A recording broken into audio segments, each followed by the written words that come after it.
औज़ुबिल्लाहिमिनश्शैतानिर्रजीम बिस्मिल्लाहिर्रहमानिर्रहीम। ये तारफ़ मुतालिया कुतुब गुनाह से निजात क्यों कर मिल सकती है। हज़रत मसीह मौऊद अलैहिस्सलाम की तसनीफ़ गुनाह से निजात क्यों कर मिल सकती है, ये अहबाब जमात जर्मनी के मुतालिया के लिए इस साल मुकर्रर की गई है। इस रसाले के चंद सफ़ात जो हैं शुरू के, पहले उसका खाकसार शेख अब्दुल मजीद तार पेश कर रहा है।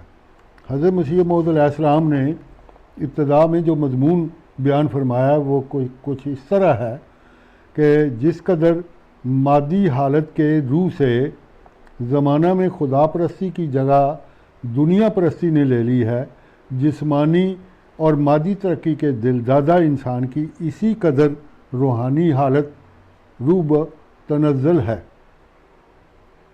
गोया मौजूदा तेज़ रफ्तार मादी तरक्की से रूहानियत इस कदर रूब ज़वाल है कि रूहों में बर्दाश्त ही नहीं रही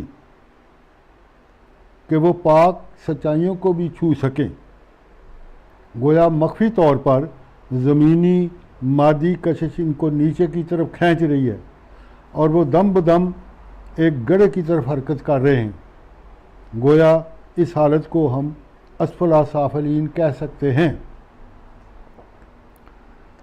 आप फरमाते हैं कि रूहानियत रूब तनज़्ज़ुल होने की वजह से इंसानी इस्तेदादों पर ऐसा इनकलाब आ गया है कि वो ऐसी चीज़ों की खूबसूरत तारीफ़ कर रहे हैं जो रूहानियत की नज़र से सख्त मकरूह और बदशक्ल हैं।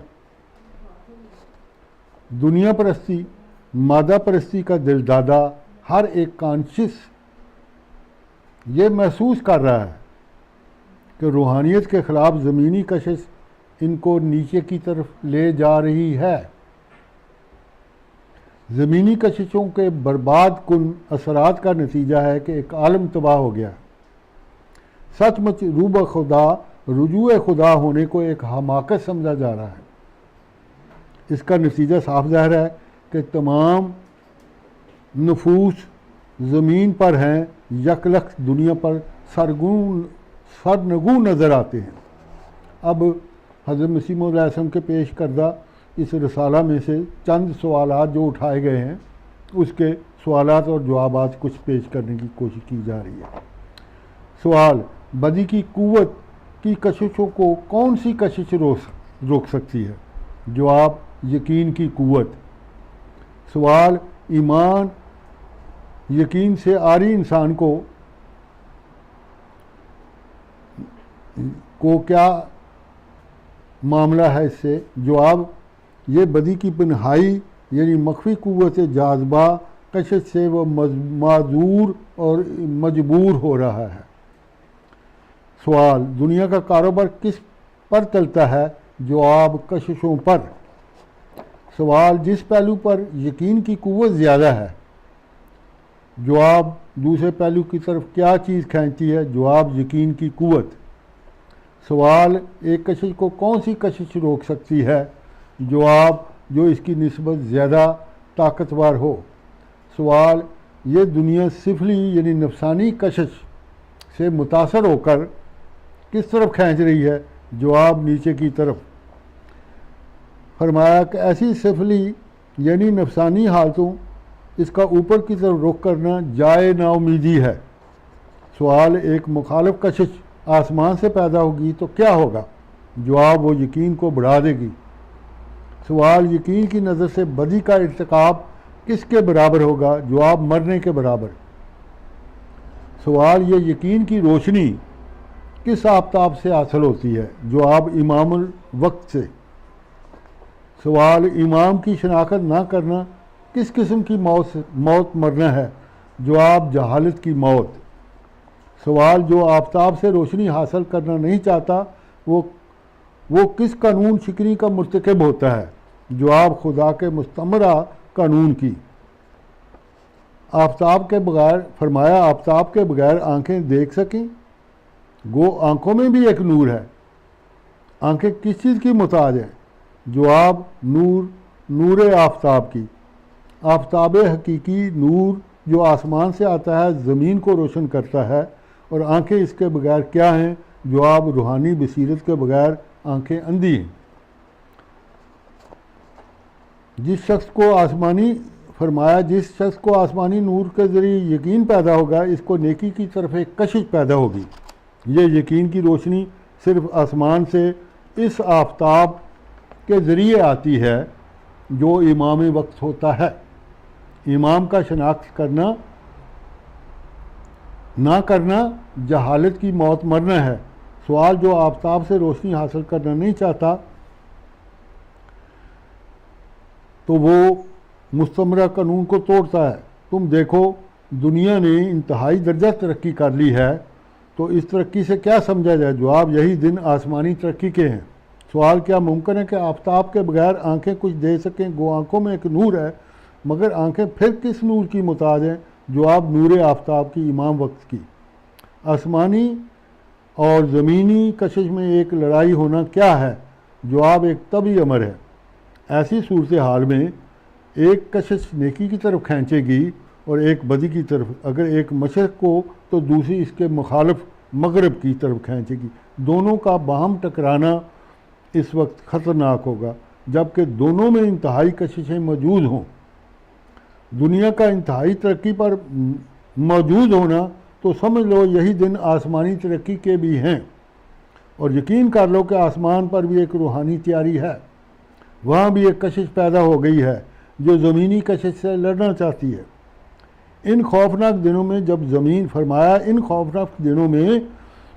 जब ज़मीन गफलत और बुराई में इंतहाई दर्जा पर तरक्की कर जाएगी, फिर वादा क्या है? जवाब, रूहानी लड़ाई के लिए वही वादा के दिन हैं। गर्ज इन दिनों ज़मीन की तारीकी और आसमान की नूर की इंतहाई जंग है। आदम से लेकर हमारे नबी करीम सल्लल्लाहु अलैहि वसल्लम तक तमाम नबी इस जंग की तरफ इशारात करते आए हैं। इस ज़माने के बाद लोगों ने जहालत से इस लड़ाई को क्या समझा है? जवाब, इनकी सिफली अकल ने रूहानी जंग को जिस्मानी तलवार बंदूक की जंग समझ लिया है। सवाल, इस जंग के सिपह सलारों के दो नाम क्या रखे गए हैं? जवाब,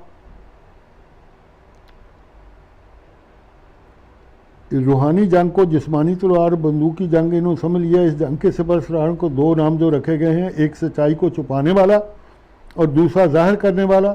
दूसरे लफ्ज़ों में इनको क्या नाम और सिफात हैं?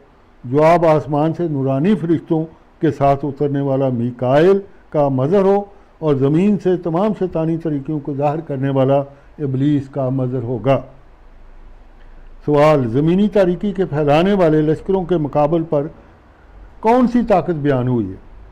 जवाब, फरासत सही गवाही देती है कि आसमानी गवर्नमेंट भी इनके ख़िलाफ़ तैयारियों से गाफिल नहीं है। आसमानी गवर्नमेंट के काम की आदत क्या है? वो ज़ाहरी गौगा को पसंद नहीं करती।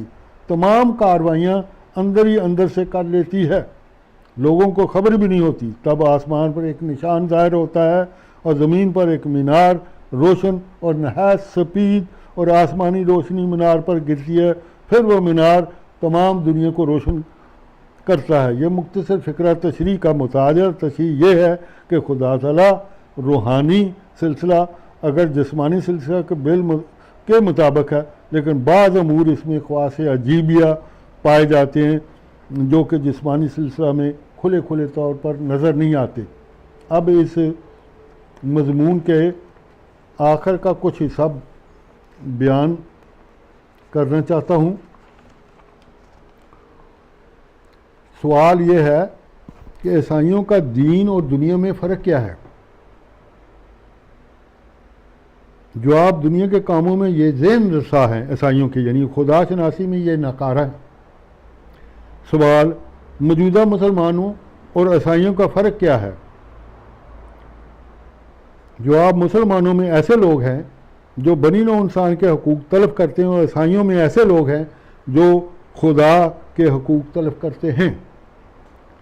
सवाल, जहाद के मसला की गलती ने इनके मुआशरे के अमन को कैसे तबाह करके रख दी, यानी मुसलमानों के मुआशरे को? जवाब, इनको ऐसा सख्त दिल कर दिया कि नूह इंसान की सच्ची मोहब्बत इनके दिलों में नहीं रही। गर्ज नफसानी या जोश शैतानी की वजह से बेगुनाह इंसान का खून करने के लिए तैयार हो जाते हैं। सवाल फिर ईसाइयों को देखते हुए क्या हम देखते हैं जो उन्होंने खुदा के हकूक़ तलब करने में कोई दकीका उठा नहीं रखा? तो उसका नतीजा इसका फरमाया कि ये एक आजिज़ इंसान को बेहद खुदा बना रखा है, यानी ईसा अलैहिस्सलाम को आजिज़ इंसान को खुदा बनाया। तो खुदा बनाने की इनकी गर्ज क्या थी? जवाब, खून मसीह से गुनाह से पाक होना। अगर गुनाह से पाक होने के लिए यही नुस्खा था कि यीशु के खून से ईमान लाए, तो क्यों ये नुस्खा अहले यूरोप की दुनिया परस्ती और तरह तरह की नाजायज़ ख्वाहिशात गुनाह से ना सिर्फ ये बाज रख सके इसको इनके नज़रियात, बल्कि नाजायज़ शहवात के गुनाह का जिक्र करना जायज़ शर्म है।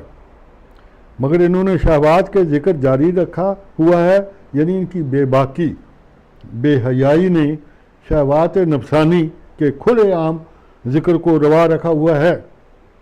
इनकी शिरक की बदबख्ती गुनाहों की आलूदगी ने खून मसीह का नुस्खा गैर मौसर होने के बावजूद ये नुस्खा अब तक नहीं बदला गया, लेकिन 1900 बरस ला हासिल गुजरने के बाद अब तक ये ख्याल इनके नज़दीक काबिल वक़्त है।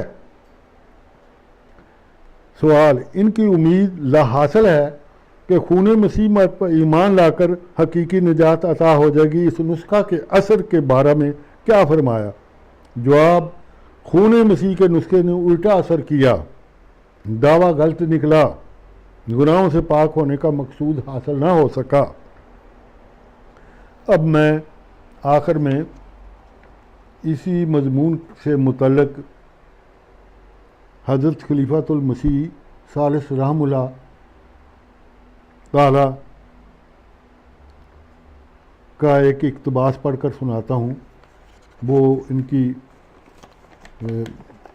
किताब वो अरशाद खुतबा था, मसीह अलैहिस्सलाम की सलीबी मौत से निजात, इस किताब से निकाल रहा हूँ।